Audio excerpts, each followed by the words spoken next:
Welcome to Study Buddy, meditation philosophy for the heart of your practice.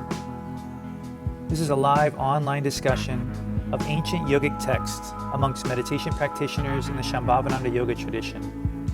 My name is Acharya Satyam, resident teacher at Konalani Yoga Ashram in Hawaii, and I welcome you with love and respect. Thank you for coming. Good to see you as well. So wonderful. First, I do want to give a shout out and thank you to Gita, Radharani, and Bob. They sort of went the extra mile, wrote out their comments from last sutra, and so I think we're going to have a really cool newsletter post based on that sutra, and it really felt dynamic to hear from 3 different Sangha members about how a sutra sort of impacted their life. It reads really powerfully, and so I hope if you have the time and your life permits it, as that comes through for you, that you might take the time to put your comments into words, because when we speak as a group, it's quite powerful. It is quite powerful. Hey, Prabhati, welcome. So we're going to take a moment now to look at the previous sutra, and along with some of the focal points that were presented in the little Pocket Sutra booklet. So if you have that handy, pull it out, but don't turn it around to show that you didn't fill it out. Just act like you filled it out and it's all full of writing and the drawings are on there and everything. Just totally bluff that one. Okay, so Tripa Dadya Naprananam, emerging from the state of Turiya, insert the absolute bliss of that state into the waking, dreaming, and deep sleep states, and they will become one with Turiya. So as we saw from that sutra, a way that we were interpreting it was really about, the first focal point had to do with what we do in these moments of, for simplicity's sake, in these moments of joy, when they strike. How do we retain it? How do we hold those moments of bliss through surrender? One of the first concepts that sort of bubbled up was just, does this change your perspective on how you interact with joy, or with the things that you want, or the things that you seek out during your day? And then from there, so I'm going to just open the door to both aspects of the sutra. We saw that there was something really, I thought this was sort of like a powerful way for Lakshmanju to write it. This was something that really stuck with me from the sutra. The whole universe has come into existence just to carry you to God consciousness.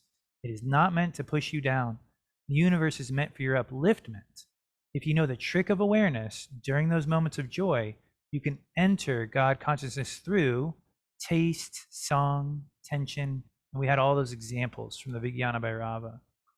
So with that being said, were there any moments, for example, I know Anandama, you said you've been working on this for a long time. Oh, and Nanda Devi, wow, thank you for being here as well. So good to see you outside. That's rad. I know, Anandama, you were saying that you were working on this prior to this, so maybe we had some breakthroughs. Anyone else, feel free to chime in, but take a moment, and if you'd like to offer up some comments, and I'll just leave a little space right here.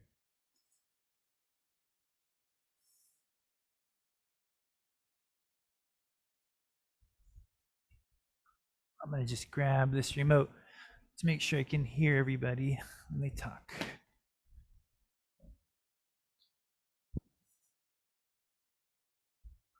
All right. Sort of like the first song at a dance. Everybody's on the sidelines, and somebody gets in there and they're like, hey, this is fun. Look at me, everybody. And then they're like, oh, that does look sort of fun. I'll just, okay. So Radharani first on the dance floor. All right, I'll go for it. And then Logita. When I was reading, especially that part, it says, emerging from the state of Turiya, insert the absolute bliss in the state of waking and sleeping. What came more for me these couple weeks was coming out of my meditation into the world. That was more of where I kind of like my interpretation of this kind of like went to. And I realized that it's really hard for me to transition from my meditations or from the intensive which happened in the middle of all this, You're right. into the regular world, right? And just to how to keep that going through my day, Mm. it's hard, very, very hard for me. It's like it's almost as if they're separate, and I can sometimes get in my meditations to really nice places, and I feel great and grateful at the end of my meditation, and then life goes and it's completely different, and then my evening meditation comes and it's okay, I'm going back into these.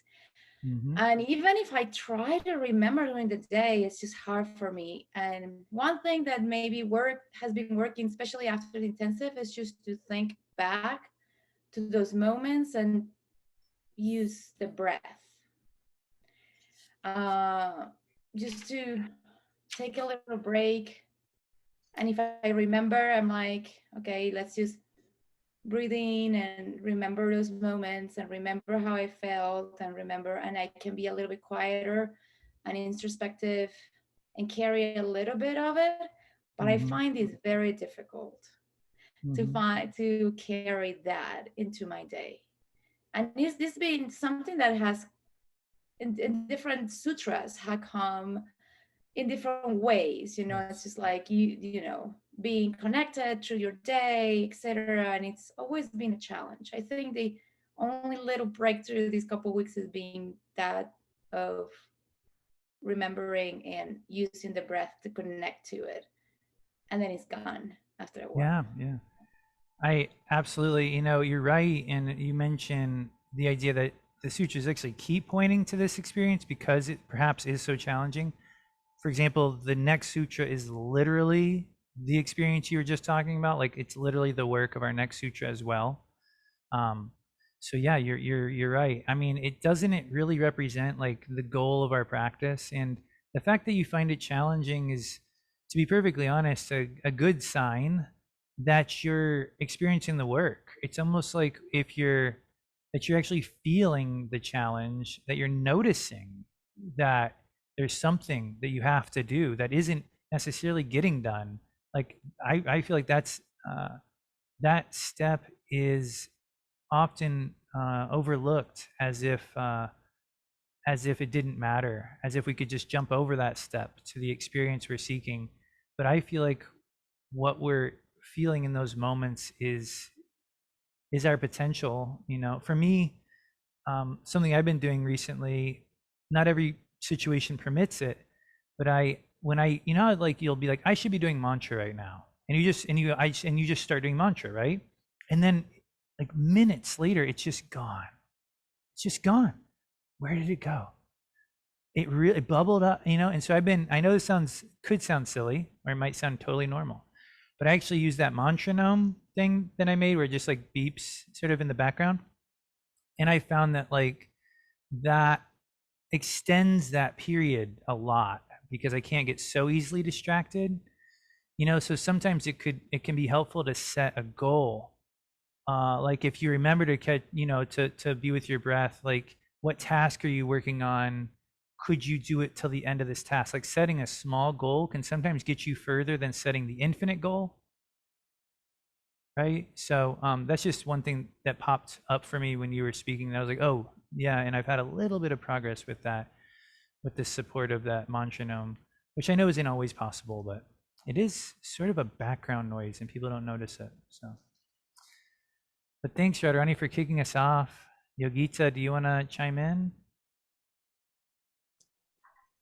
Yeah, I was going to comment on this little book. I did it in red.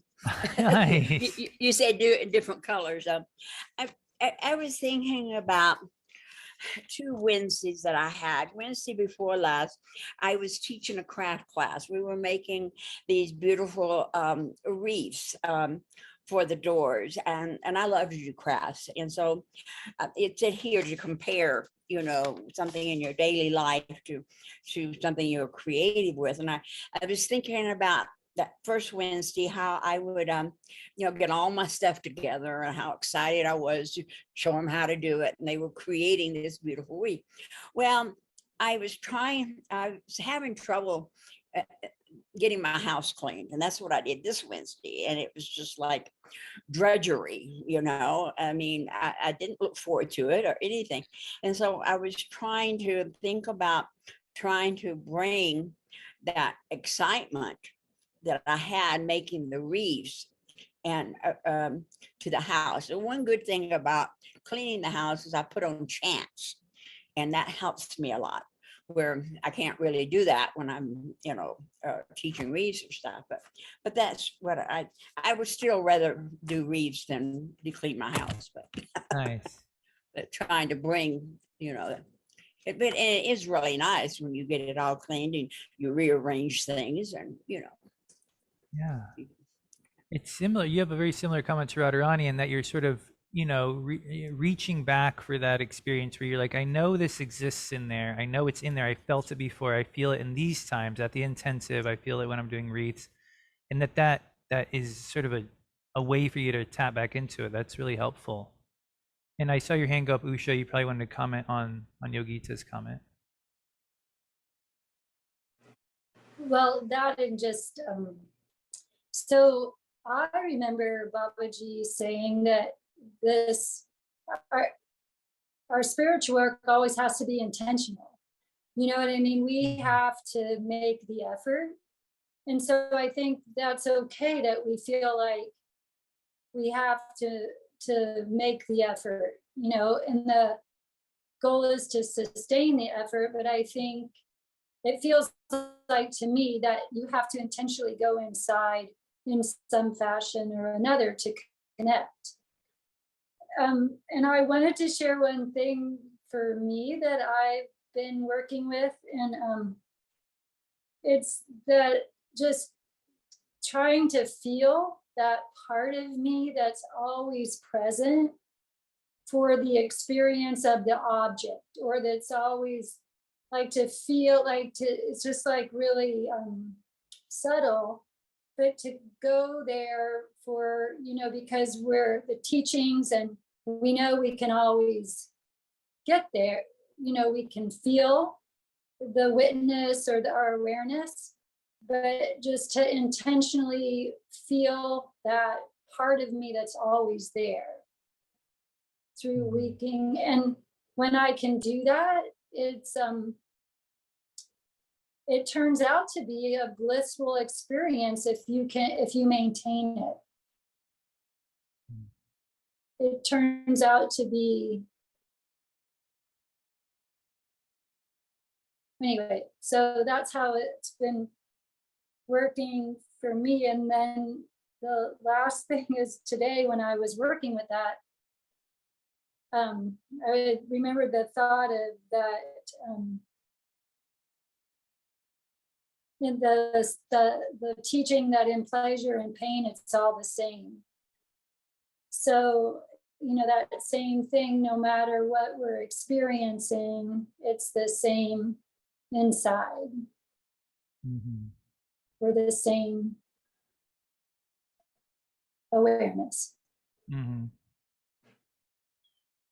Yeah. Thanks, Usha. I really feel like you called upon the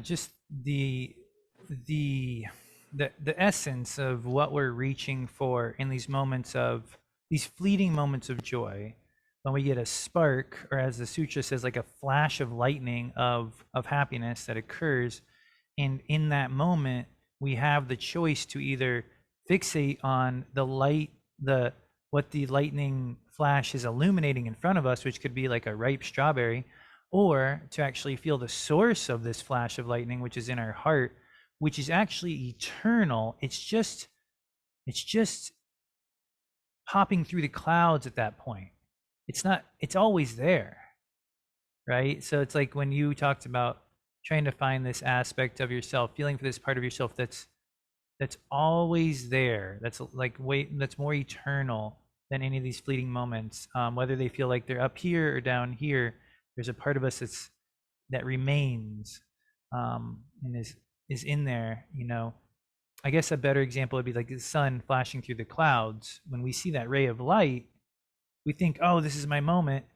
But what we're reaching for is actually the sun that's definitely just always there. And we can do that when the clouds are covering it. And I feel like you were referring to all of those moments, because sometimes that flash comes and goes so quickly, but we can sort of train ourselves to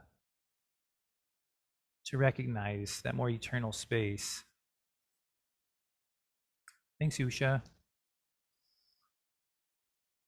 Yeah, this was the fun sutra, It was the one that said, like, when you're having fun, notice where the fun is coming from, So it's actually like the one that just says, all you got to do is wait for the fun to arrive. And when it does, just take one extra moment, just one little, just surrender it for just one moment and just try to feel its source. And that doesn't mean pushing away the fun at all. It means just softening the grip for a second.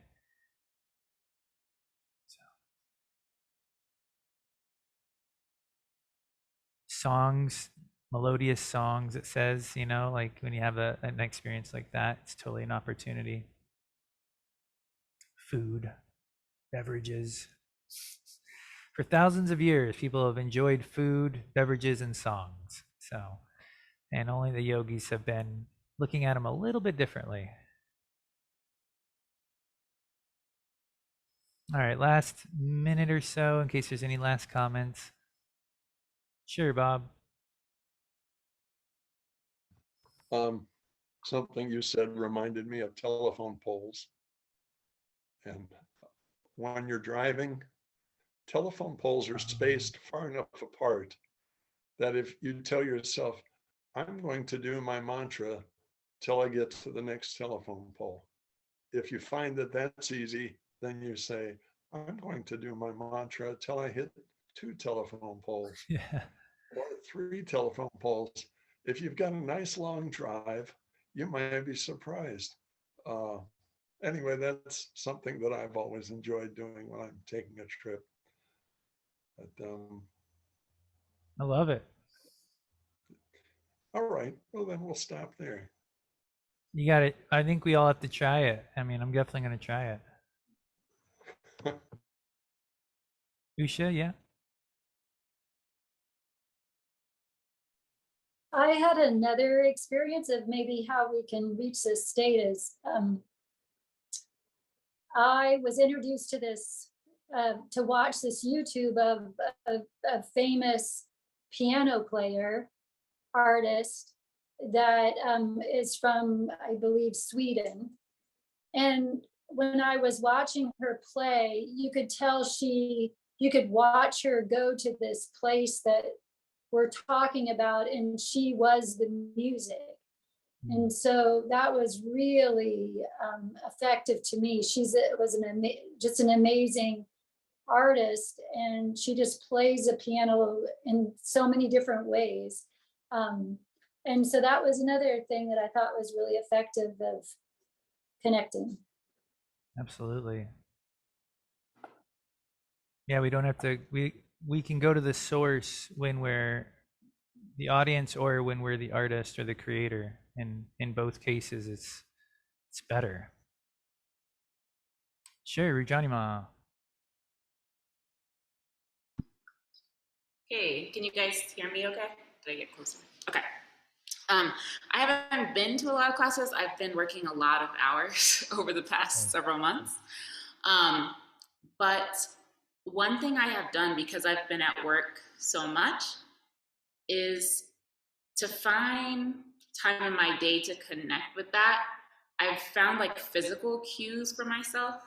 So just like when we sit for meditation, we sit in a very specific posture, and that kind of our body knows to settle in and meditate at that time. So at work, what I do is I have a standing desk. So anytime I sit down or anytime I stand up, that transition I use as like to take my attention inside it to get quiet. And I learned that after I have been doing that for a while, my awareness automatically does that now. And then it gives me, even if it's not lasting, it gives me breaks in the mental activity of work, but it also is just like a reminder that that connection is always there. Even when we're busy, we may not notice it all the time, but yeah. So I found that really helpful, just to have little physical cues that tell your body to pause. Absolutely. That's a really good one too, because it helps us with our overall health, because sitting and standing and going between those positions, like any awareness we can bring to it's going to make those postures better for us, and we're always in them a little longer than we anticipate, and so that little flash of awareness is just so valuable, not even just for our physical body, but obviously for beyond, but also for our physical body. Thank you. Sure, Prapati, and we'll transition to the next sutra soon, so go for it, Prapati.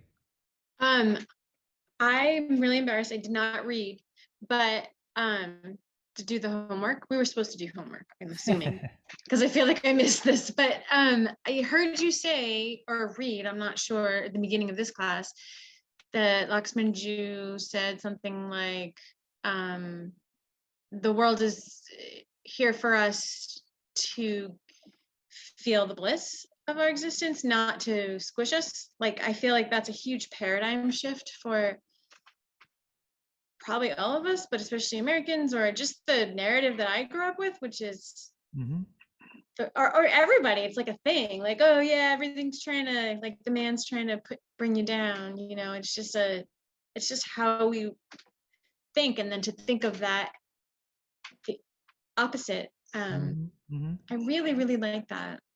I like changing that completely. Anyway, absolutely. I just wanted to say, work with that and bring it back to us next week, because I'd love to hear how, I mean, that could probably have a really powerful impact. And even though we'll be on the next sutra, let's save a spot next week to hear how that could really change your practice, because I agree that sounds very rich. So please, yeah. Well, let's all take a moment for a little bit of tension release to just clear out some space for our focal point for tonight, Sutra 3.39.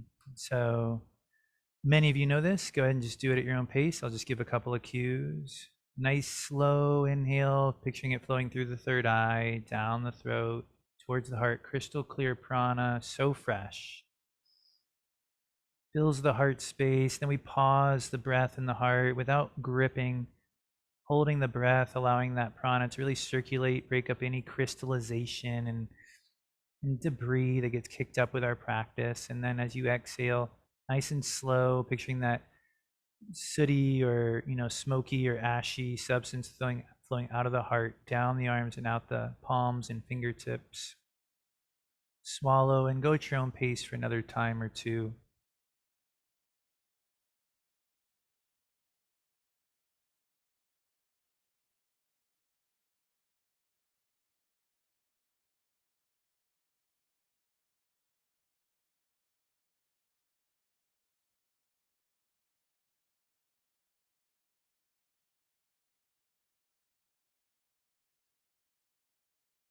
Just let yourself get totally empty.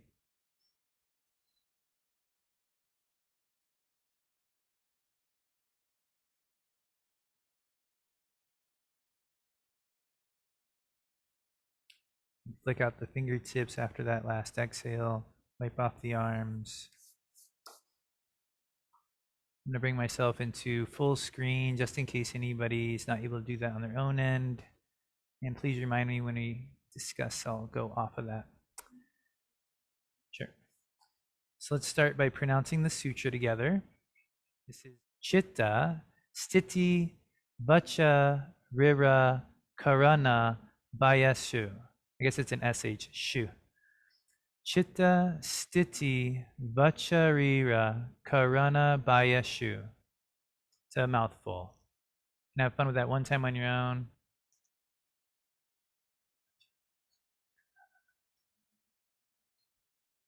The awareness of God consciousness should not only be infused in that state where one's mind is established in one-pointedness, i.e. on your cushion, but, as people commented tonight, it should also be infused in the establishment of the yogi's body, in their organic actions, and in the external objective world. be perfectly honest, a lot of the comments that we made on the last sutra actually apply to this one equally. It's about bringing your practice off of the cushion and into your life. You know, something I think this sutra really brings up for us that is very valuable is take a moment.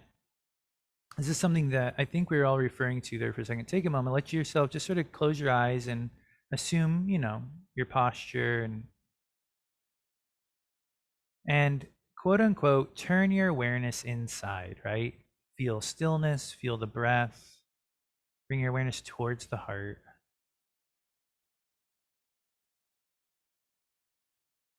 And what this sutra asks us to notice is, what is this?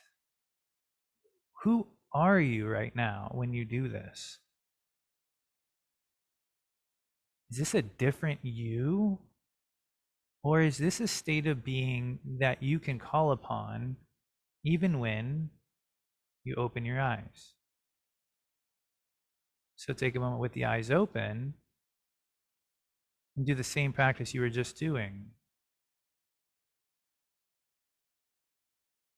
We're lucky that this concept is so familiar to us. It is literally the name of our tradition.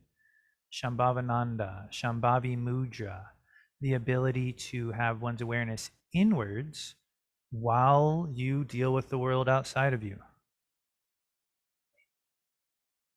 This sutra teaches that this is not only a goal for us to strive towards, but this is essential to give life to our life.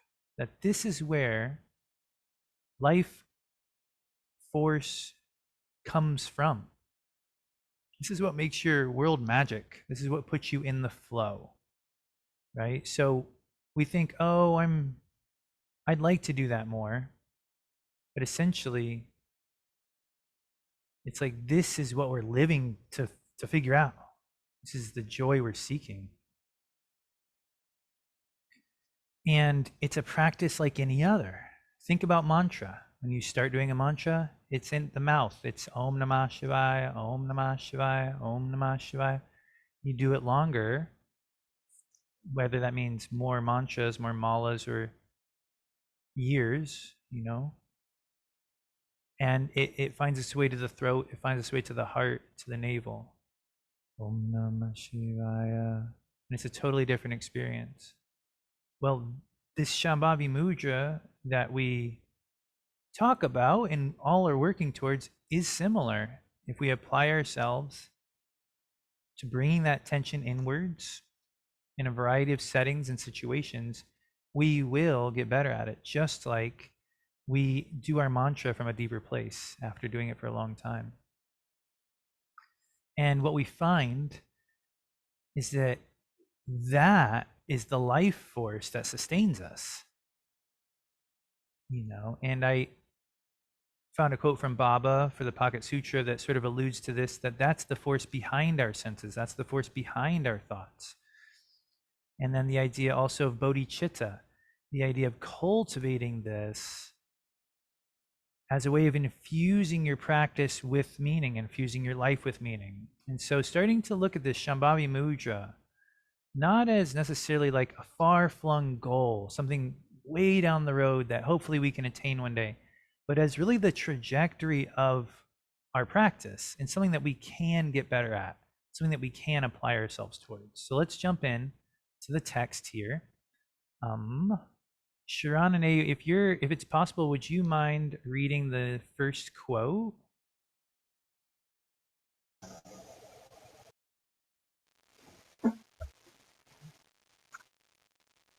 The yogi should also find the state of Turiya in the objective world. You must infuse Turiya, which gives life to the three states, waking, dreaming, and deep sleep, in each and every action of the universe. When one is introverted and their mind is established in one-pointedness, that is the state of Turiya. In the same way, when your consciousness is directed toward the objective world, when you are extroverted and not introverted, then in the action of the body, in the action of the organs, and in the action of the external objective world, you should hold the awareness of internal consciousness. Then, in time, you should also infuse the life of Turiya into that state. Excellent. Thanks, Sharonde. Well read.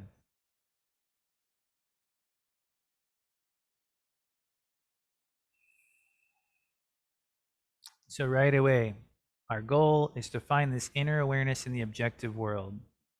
We must begin to infuse this inner awareness into all the states. And what is this inner awareness? What does it look like? What does it feel like? You know, it's when your attention is turned within. That's what we're talking about. The thing that you do when you meditate, that thing, that feeling, that way of being, that's it. So do that when you're working with your body, when you're working with your senses, when you're working with others or with objects. Keep trying. And then the last part, in time, you will literally be able to infuse the life of this awareness into these states. That it's not all at once, is how I read that. So take a moment with that. Any comments or questions on that sort of first approach?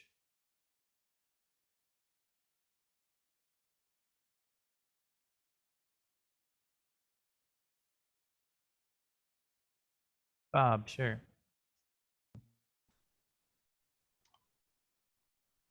I think everybody has the experience of seeing Baba when he is in such a joyful state. You know, the Shambhavi Mudra, he's aware of every one of us out here and still very deeply inside himself, but full of joy. And no matter what you're doing, if you can remember to visualize Baba in that state, it makes it really easy to find it in yourself.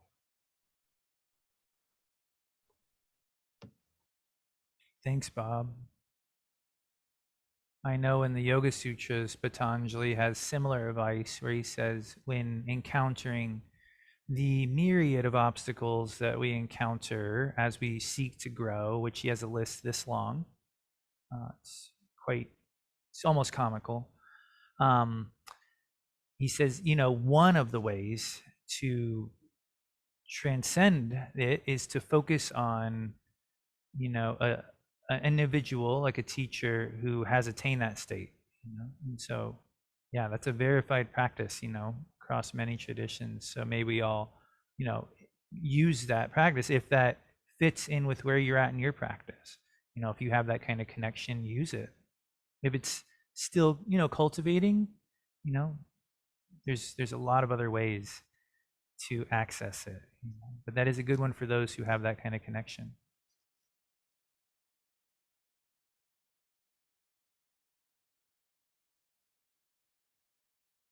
So right now, as you all are sort of looking at the screen, can you just do that little shift? Let's say you're going to go this way, and instead you go like this way, kind of like, or I guess it should say like in. But can you feel that little shift when you want to do it? Like how you're like, I can be spiritual right now. I know that sounds sort of cliche, but you know, it's there. We're all practitioners, so it's not really cliche. It's just sort of that shift. Like if you can feel that shift, like that's really, in my opinion, what we're looking at right now.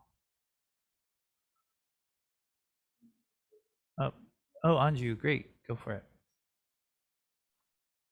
Just gonna say, sometimes it kind of feels like having a superpower. You know, so you could be in a room full of people or by yourself somewhere, and you get that.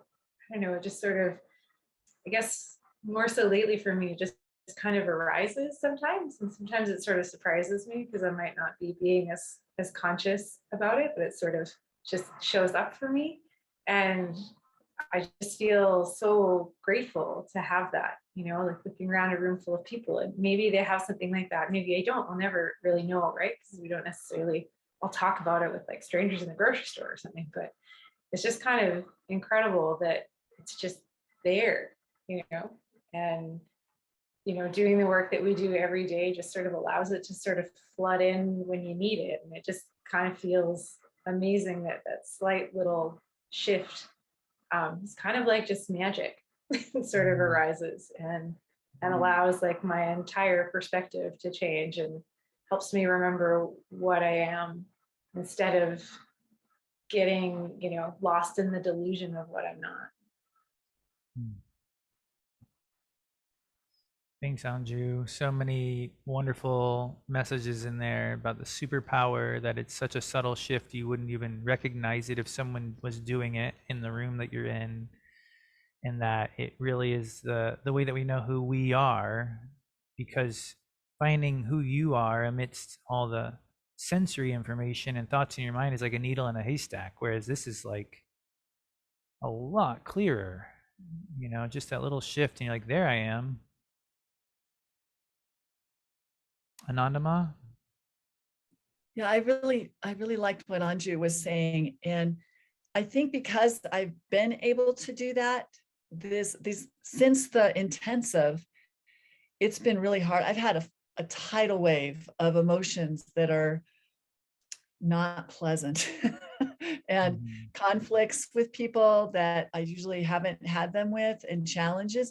So the fact that I've had that ability, like Anju was saying, and in that last sutra where it talks about it, everything is here for our growth, has really helped me. And so I'm doing that little shift to turn in. It more feels like going through concrete or mud, but knowing it's there and working with it and then releasing it. And it's definitely a process, but I really liked what you said, Anju, just because that I had that gratitude, because even if it's covered up right now with stuff, I know it's there, and trying to feel into that and hang on to that and just know this rest is going to resolve itself, that I'm working it. So I just appreciated that. Thank you. Thanks, Anandama. You're not alone. It was a powerful intensive, and a lot of stuff has come up. You guys want to raise your hand if a lot of stuff's come up since the intensive? All right, that is 9 out of 9. Okay, cool. So yeah, thank you, Anandama, for even sharing that. Sometimes it's just good to know that other people are going through stuff, because we share so much joy with each other, and it's not like we're sharing the hard times with each other, but it's just good to know that like it's real, and that it's, we're all working through it. So thank you for sharing. We actually just have another minute. Radharani, if you want to, maybe, yeah, go for it. All right, I just want to say that reading this passage, it's helpful for me, especially the ending where it says like, let me go to it, so where it says, you should hold the awareness of internal consciousness when you're doing, going through your day. That to me is like just being present, right, with your internal consciousness. Then in time, you should also infuse the life of Turiya into the state. And I think that what is hard for me is just imagining myself really feeling that joy and that bliss that we feel sometimes where, when we're like at the intensive or meditating. But it's like, what is helpful for me from the passage is like, if you practice being present and going back to that consciousness in time, then that bliss can be brought as well. So I like that, because it's like a step process, as you were saying before. It's not like, you don't have to imagine it as something so far out. It's like, keep practicing being present, keep practicing bringing your consciousness internally, and then in time, that bliss will also come to your everyday. Maybe. Thanks, Radharani.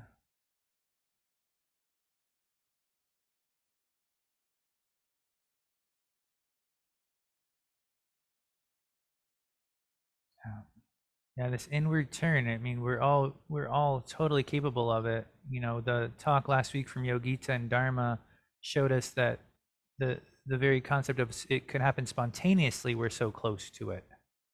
But then on the other hand, as Yogita shared, after a million Tara mantras, you get close to it as well. So we gotta, you know, it will pop up like last sutra is saying, hey, it pops up, grab it. When it pops up, surrender in that moment, feel where the source is, you know, and rather work towards it in your daily tasks, little by little, little by little. And so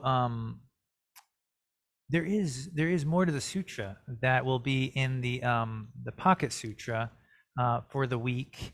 I encourage y'all to print it. It'll be on Facebook, available, you know, etc. on the Sangha Friends, and you'll see the last half of the sutra as well as a quote from Babaji and a quote about bodhicitta that sort of helps to tie it all together. Because essentially, what we're doing is when we do this, we're creating this sustainable way of being where we keep pulling our awareness within, and that keeps nourishing us from within, and it keeps growing us. And so that growth, it's almost like composted right back in. That awareness is composted right back in and nourishes us yet again to keep growing. It sort of creates this, well, a wish-fulfilling tree is how the sutra puts it. Or like in the bodhicitta practice by the Kempos, when they say at the end of their description that, I'll just go ahead and cut to it real quick, and then we'll meditate. Did it stop there? There we go. At the bottom, it says, if we repeatedly and firmly reestablish our feelings of love, compassion, joyfulness, and effort and freshness, it says, our practice will become an undying practice, continually staying in a state of growth. So, you know, that's another half of what we're after here. So let's meditate with this, put it into practice, and then it's sort of in your literal hands with the Pocket Sutra over the next week, and then we'll check back in. Welcome, Dharma. Glad to see you. So yeah, feel free to move a little bit, to roll the spine around, rock in the sit bones.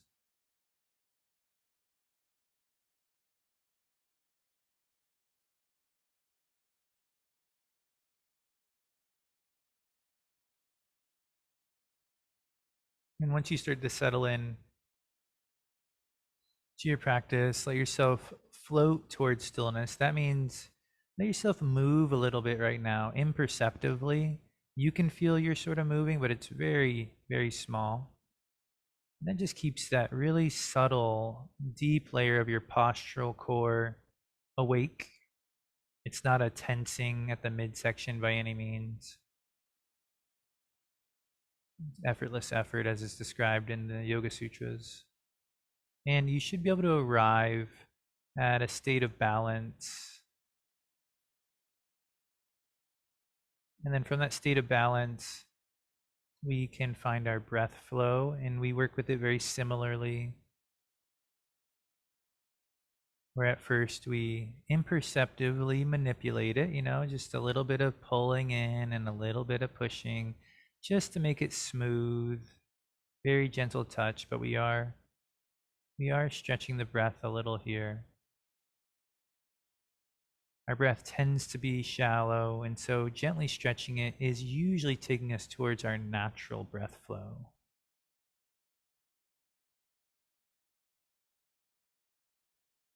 Even with this upright posture, relaxing below the rib cage, around the navel, to allow the diaphragm to do its work.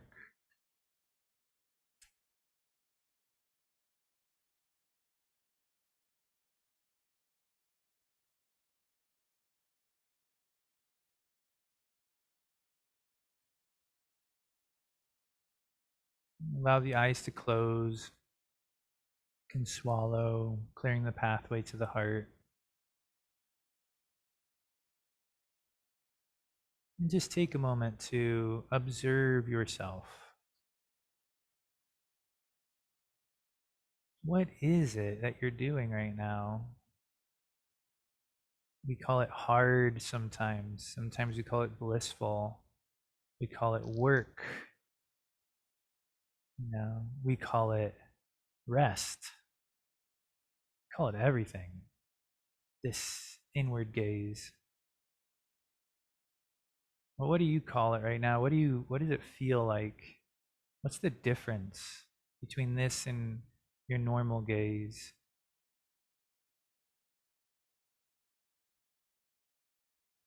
Try to feel the difference.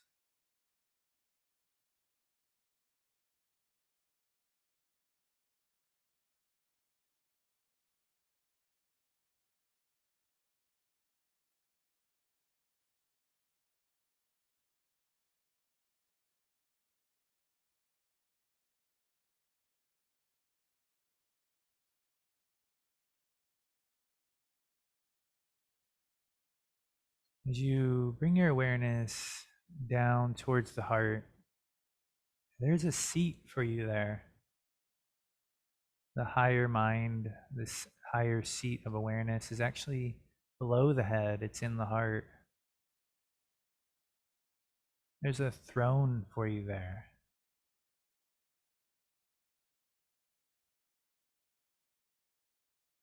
We can rest our awareness from the heart in the heart space.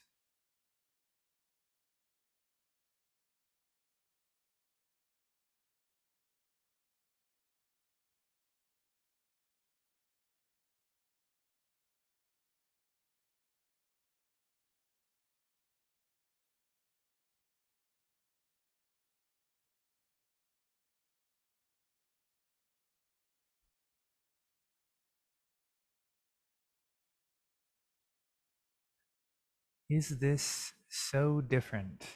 Is this so far from who you are? What would it take to bring this slightly different mode of being, this slightly different mode of awareness to the activities of your day?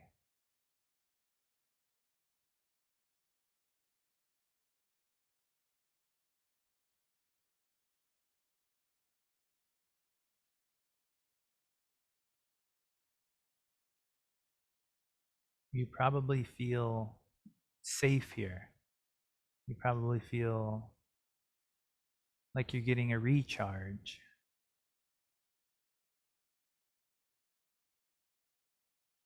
Why wouldn't we want that all day?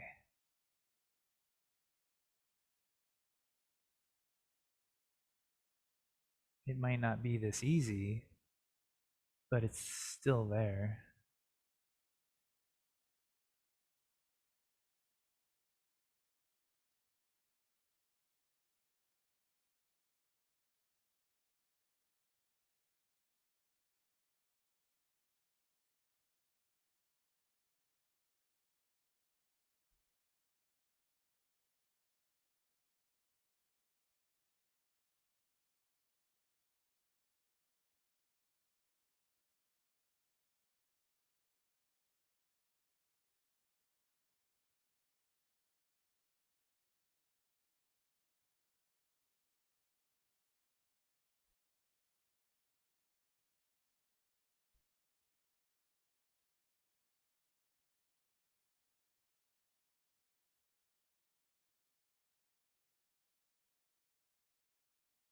Chances are you can still feel your body. You still hear the room you're in.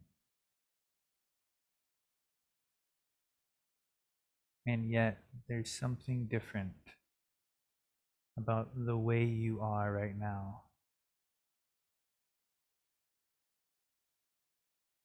Be with it.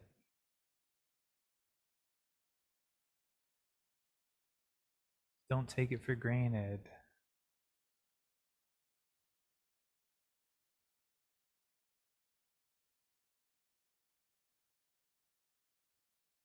Let this space of the heart get bigger than the chest. Let it encompass the room you're in. It's not a limitation. Being inside, it's expansive.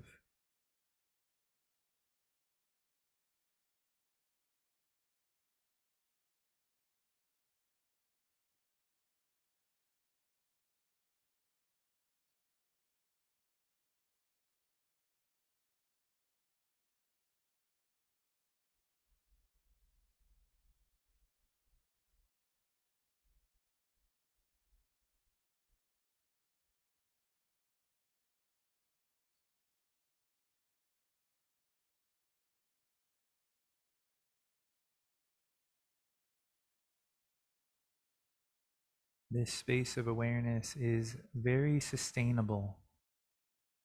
If it doesn't feel sustainable, you're probably overdoing it.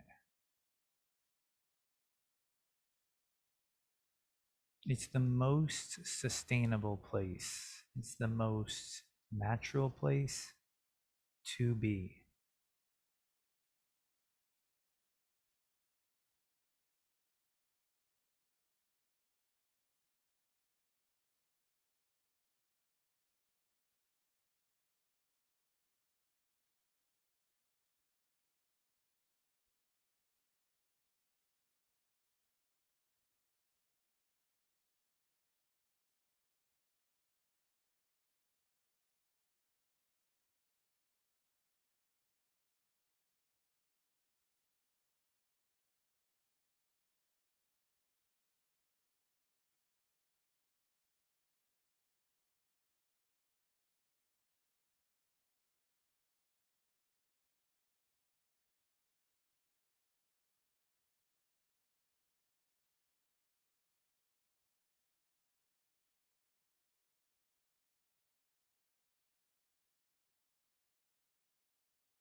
It's okay if the mind drifts. That always happens, right?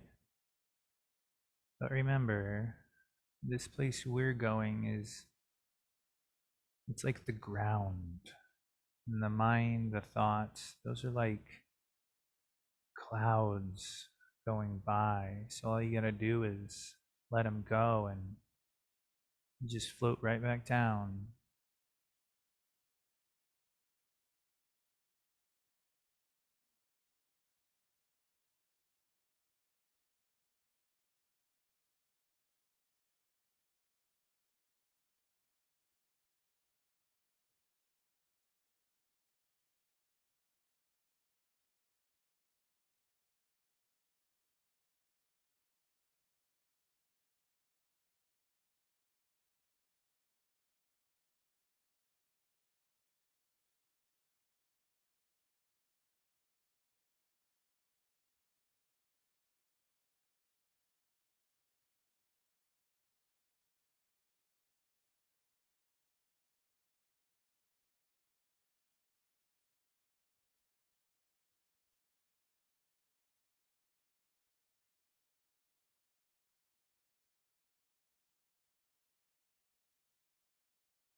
Eventually, we want to infuse our life with this depth of awareness.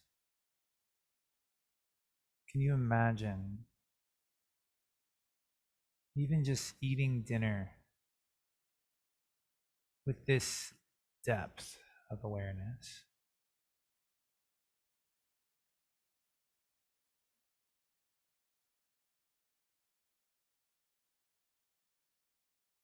Can you imagine being with a friend with this depth of being?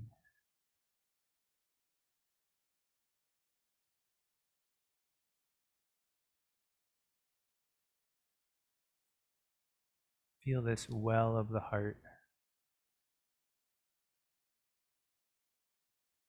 Let yourself really sink into it naturally.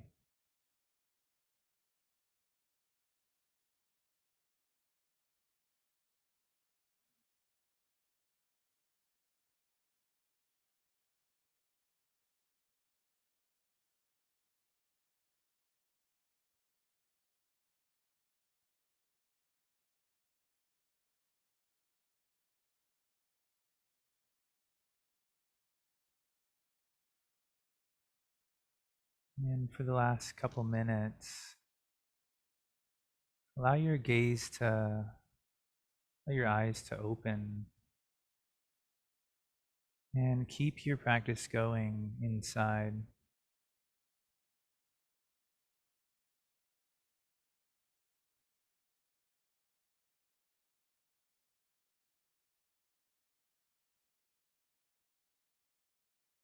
You can feel naturally sort of draws you to the surface. But remember, this version of you is the simpler version, the deeper version. There's nothing actually keeping you from it, except for our attachment to interpreting our senses, to participating in our thoughts. So try letting those go like a cloud here for this last minute.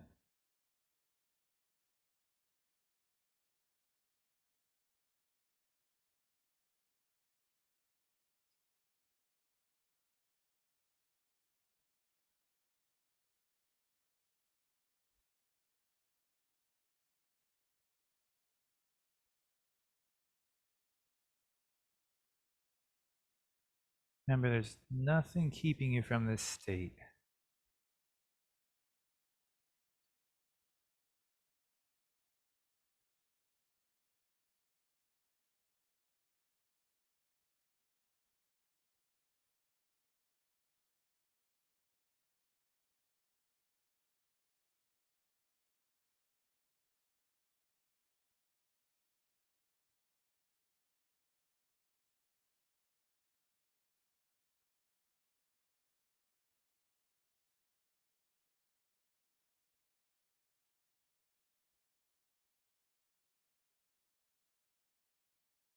Let your gaze be soft, not seeing any particular thing. Try to see the edges of your vision. Feel the body.